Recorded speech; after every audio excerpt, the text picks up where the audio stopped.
আমি doctor S Chakraborty, clinical and interventional cardiologist. আজ আমার আলোচনার বিষয় করোনারি ধমনির ব্লক নির্ণয়ের জন্য অথবা হার্ট চেক আপের জন্য কোন পরীক্ষা করাতে হবে। বাইরে থেকে দেখতে আপাত দৃষ্টিতে সম্পূর্ণ সুস্থ মানুষেরও যে হৃৎপিণ্ডে মারাত্মক সমস্যা থাকতে পারে, এটা কি করে জানা সম্ভব? কারণ দুর্ঘটনা ঘটার আগেই ঝুঁকি শনাক্ত করে সেটা সমাধান করতে হবে, তাহলেই হার্টকে সবচেয়ে ভালো রাখা যাবে।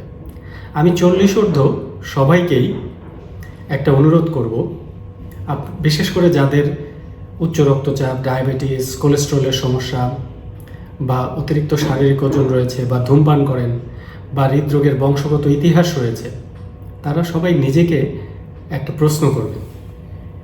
এই যে প্রশ্নটা করবেন যে আমার হৃৎপিণ্ডটা সম্পূর্ণ সুস্থ আছে তো, আমি তো স্বাভাবিক জীবনযাপন করছি, প্রতিদিন কাজ করছি, সুস্থ মনে হচ্ছে, বাট আমার হৃৎপিণ্ডটা আসলেই ভালো আছে তো? আমার হৃৎপিণ্ডের করোনারি ধমনীগুলিতে ইতিমধ্যেই কোনো গুরুতর ব্লক হয়ে যায়নি তো? এই করোনারি ধমনীগুলো সম্পূর্ণ সুস্থ, কোনো ব্লক নেই, বা যখন এই ব্লক হয়ে যায় তখন এরকম দেখা যায়। তো এটা হয়েছে কিনা, তো সেটা আমরা কিভাবে জানতে পারবো? আজকে আমরা এই বিষয়ে আলোচনা করব। আপনার কখনোই হার্ট অ্যাটাক হয় নাই, এখনো পর্যন্ত হার্টের কোনো ক্ষতিও হয়নি।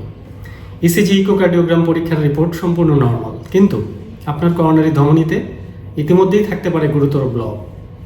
কারণ হার্ট ক্ষতিগ্রস্ত না হওয়া পর্যন্ত ইসিজি ও ইকোকার্ডিওগ্রাম পরীক্ষায় অনেক সময়ই গুরুতর ব্লকেরও কোনো আলামত পাওয়া যায় না।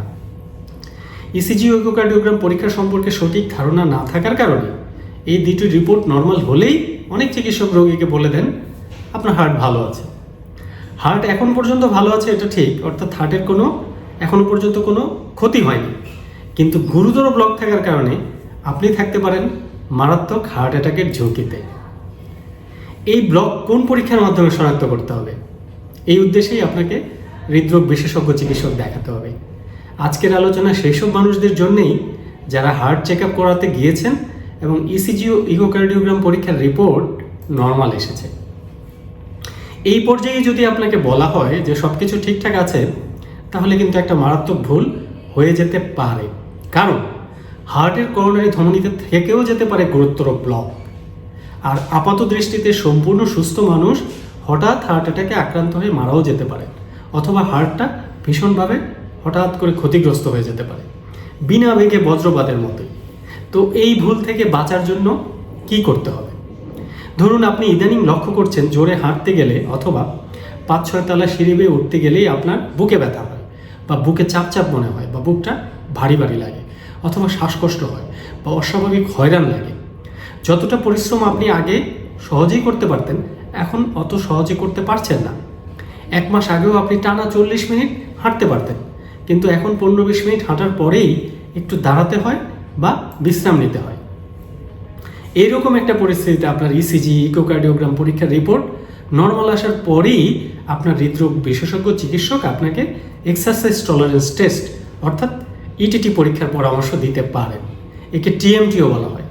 কিন্তু ইসিজি ও ইকোকার্ডিওগ্রাম পরীক্ষায় যদি ব্লকের আলামত পাওয়া যায়, তাহলে কিন্তু ইটিটি পরীক্ষা করা যাবে না, তাহলে সরাসরি করোনারি এনজিওগ্রাম পরীক্ষা করাতে হবে।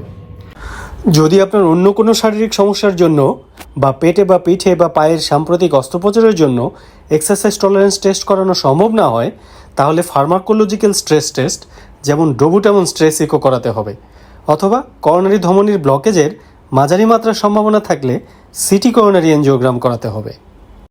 শুধুমাত্র উপরোক্ত লক্ষণের জন্যই ইসিজি ইকোকার্ডিওগ্রাম ট্রপোনিন আই পরীক্ষার রিপোর্ট নর্মাল হবার পরেও আপনাকে সরাসরি ইনভেসিভ করোনারি এনজিওগ্রামের পরামর্শ দেওয়া হতে পারে। আপনি হয়তো অবাক হচ্ছেন, কেন আপনার করোনারি এনজিওগ্রাম করাতে হবে? যদি আপনার বাবা মা ভাই বোন কারো হার্ট অ্যাটাক বা গুরুতর ধমনির ব্লক অথবা রিং পরানোর ইতিহাস বা বাইপাস সার্জারি করার ইতিহাস থাকে, আপনার নিজের যদি ডায়াবেটিস, উচ্চ রক্তচাপ, কোলেস্ট্রলের সমস্যা, ধূমপান বা তামাক জর্দা সেবনের নিয়মিত অভ্যাস থাকে, এবং সর্বোপরি আপনার উপরোক্ত লক্ষণগুলো আপনার হৃদরোগ বিশেষজ্ঞ চিকিৎসক যদি করোনারি ধমনির ব্লকের জন্য খুব সাজেস্টিভ মনে করেন, তখন আপনাকে সরাসরি আপনার হৃদরোগ বিশেষজ্ঞ আপনার সমস্ত তথ্য জেনে আপনাকে পরীক্ষা করে তিনি বুঝতে পারবেন যে আপনাকে করোনারি এনজিওগ্রাম করাতে হবে কিনা।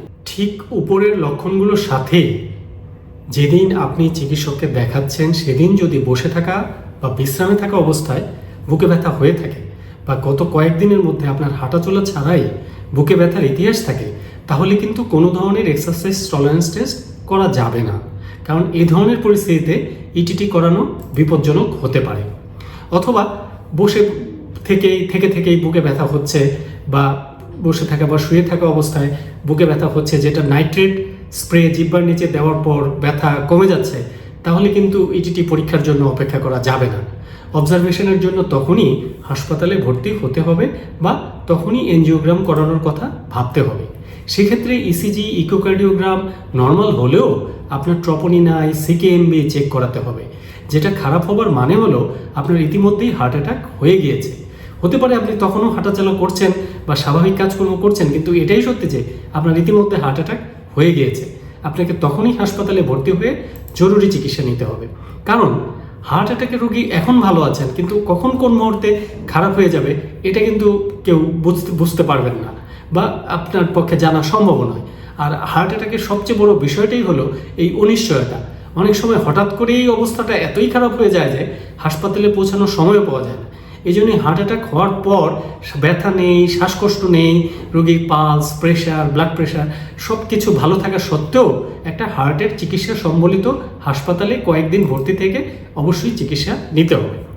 উপরোক্ত সব লক্ষণ থাকার পর যদি ইসিজি ইকোকার্ডিওগ্রাম নর্মাল এবং 6 ঘন্টা পর পর কমপক্ষে 2 বার ট্রপোনিন আই রিপোর্ট পরীক্ষা করেও যদি রিপোর্ট নর্মাল আসে, তাহলে সপ্তাহখানেক পর ইটিটি পরীক্ষার প্ল্যান করতে হবে।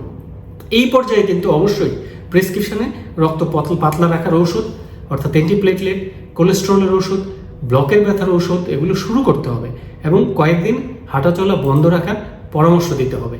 অনেকেই এই পর্যায়ে ইটিটি পরীক্ষা করাতে ভুলে যান, হাঁটার গতি কমিয়ে দেন অথবা থেমে থেমে হাঁটেন বা হাঁটাই বন্ধ করে দেন।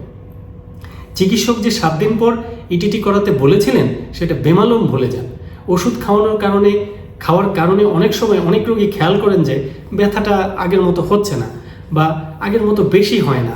রোগী মনে করেন যে সব ঠিক হয়ে গিয়েছে, আর ডাক্তারের কাছে যেতে হবে না, আর কোনো পরীক্ষাও করাতে হবে না। এভাবেই রোগী একটি মারাত্মক ভুল করে ফেলে।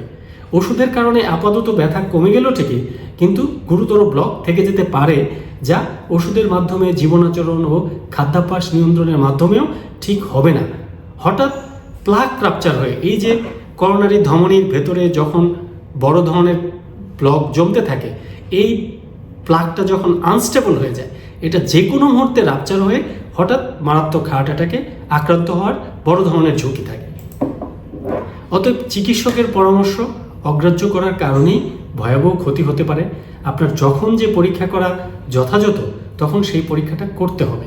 ইতিমধ্যেই করোনারি ধমনির গুরুতর ব্লক হয়ে গিয়েছে, কিন্তু সঠিক চিকিৎসকের কাছে না যাওয়ার কারণে বা সঠিক পরীক্ষা না করানোর কারণে সেই গুরুতর ব্লক না করাতে পারলে হঠাৎ বড় ধরনের ক্ষতি হয়ে যেতে পারে। মনে রাখবেন, হৃদরোগ চিকিৎসায় সবচেয়ে ভালো ফলাফল পাওয়া যায় হার্ট অ্যাটাকের আগেই চিকিৎসা নিয়ে হার্ট অ্যাটাক প্রতিরোধ করতে পারলে।